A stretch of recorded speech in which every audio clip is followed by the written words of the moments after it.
Por décadas, um pequeno recipiente de cerâmica encontrado no Iraque foi tratado como uma pergunta desconfortável para a história.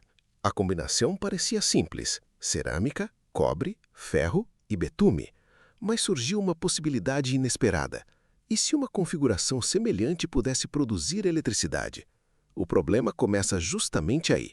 O recipiente não foi encontrado com conexão elétrica preservada, nem com uma explicação clara sobre sua finalidade. A interpretação como célula galvânica surgiu décadas depois, quando Wilhelm Koenig examinou o artefato de Qujut-Rabu. Desde então, a pergunta atravessou arqueologia, história da tecnologia e experimentos modernos. As chamadas baterias de Bagdá eram dispositivos eletroquímicos, ou estamos diante de objetos cuja aparência permitiu uma interpretação tecnológica posterior? Para entender isso, é preciso voltar antes da fama, quando esses objetos ainda eram apenas achados arqueológicos espalhados pela Mesopotâmia.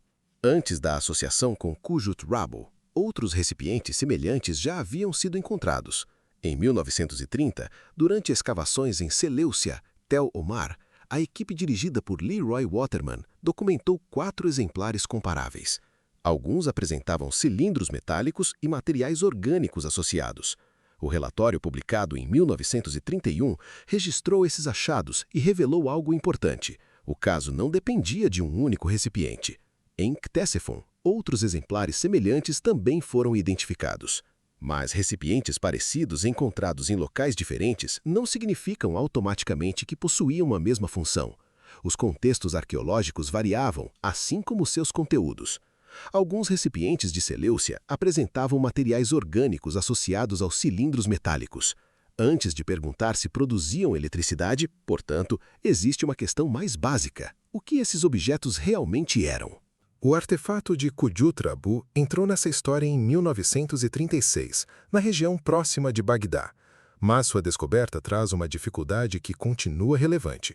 Fontes posteriores associam o achado a Qujut-Rabu, porém o contexto arqueológico original não foi documentado com a precisão esperada atualmente. Ainda assim, sua estrutura material foi descrita: um recipiente cerâmico, um cilindro de cobre, uma haste de ferro e betume.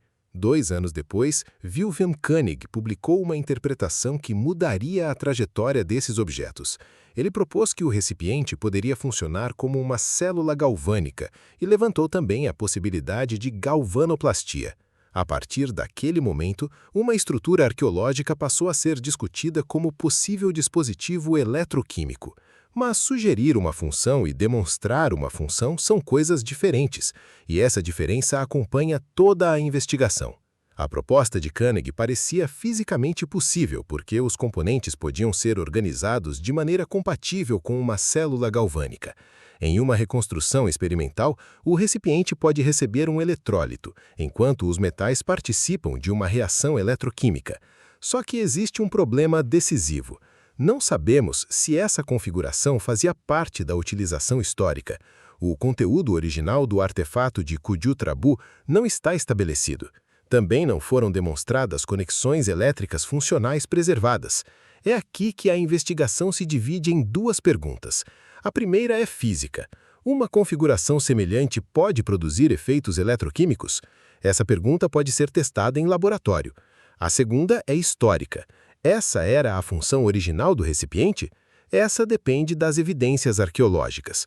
Uma reconstrução pode responder à primeira, sem responder à segunda. Ao longo das décadas seguintes, réplicas mantiveram a hipótese em discussão.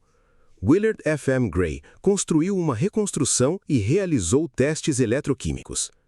Experimentos associados a Arne Eggebrecht também foram citados em discussões sobre galvanoplastia, embora a documentação original mencionada posteriormente não tenha sido localizada nos arquivos correspondentes.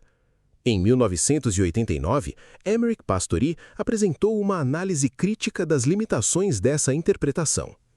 Em 1993, Paul T. Keyser propôs outra possibilidade. Células galvânicas poderiam ter sido utilizadas para analgesia ou eletroterapia. Nenhuma dessas hipóteses equivale a um registro histórico de utilização. O mesmo vale para o experimento realizado pelo Mythbusters em 2005. A reconstrução apresentou comportamento eletroquímico. mas não revelou para que os recipientes antigos foram realmente utilizados. A experiência mostrava uma possibilidade experimental, não uma função histórica.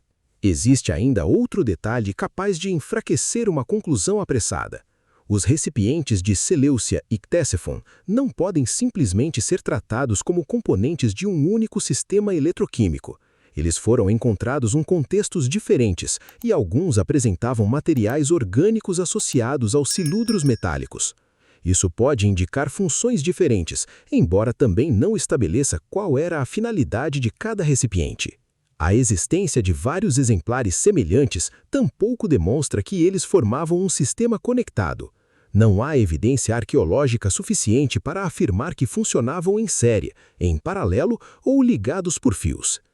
Ainda assim, a configuração do artefato de Khujut-Rabu permanece suficientemente incomum para justificar novos testes.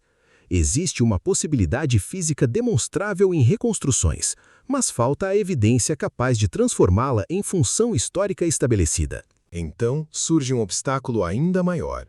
Durante o saque do Museu Nacional do Iraque em 2003, os exemplares tradicionalmente associados às baterias de Bagdá desapareceram. A localização atual desses exemplares não está estabelecida.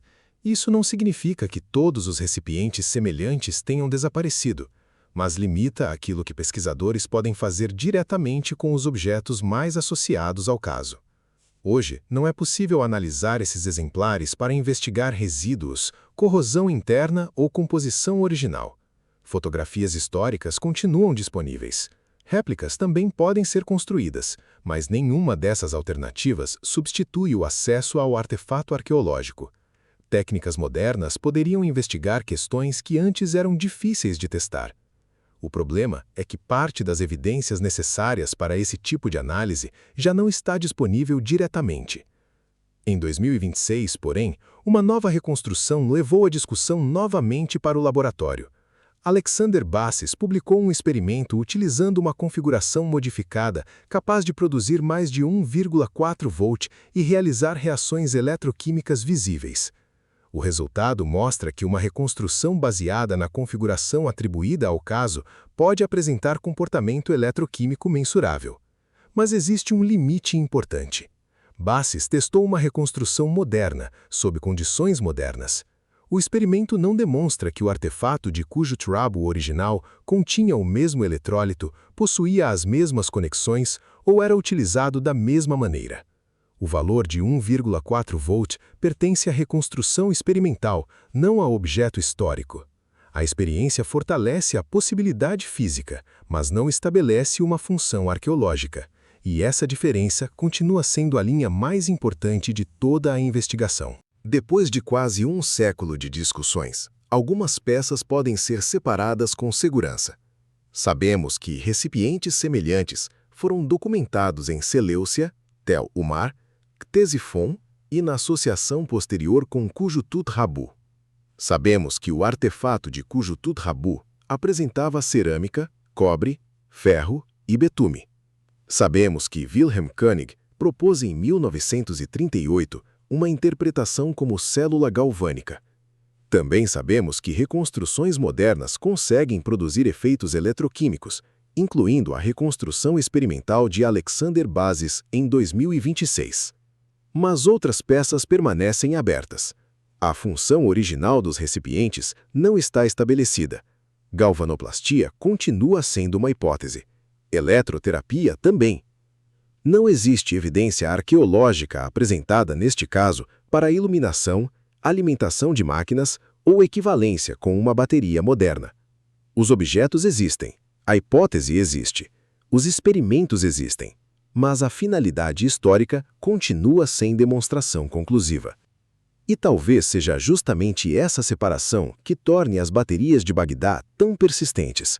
O que existe é uma sequência documental, recipientes arqueológicos encontrados em diferentes contextos, uma interpretação formulada por Wilhelm Koenig, décadas de experimentos com reconstruções, críticas sobre a função histórica, o desaparecimento dos exemplares associados ao Museu Nacional do Iraque e uma nova experiência realizada em 2026. A ciência conseguiu demonstrar que uma configuração semelhante pode produzir efeitos eletroquímicos. A arqueologia, porém, ainda não conseguiu demonstrar que essa era a finalidade original dos recipientes. Entre essas duas afirmações, existe uma distância enorme. E enquanto essa distância permanecer, a pergunta continua aberta. Talvez seja justamente por isso que certos objetos sobrevivam não apenas como peças arqueológicas, mas como perguntas que atravessam gerações.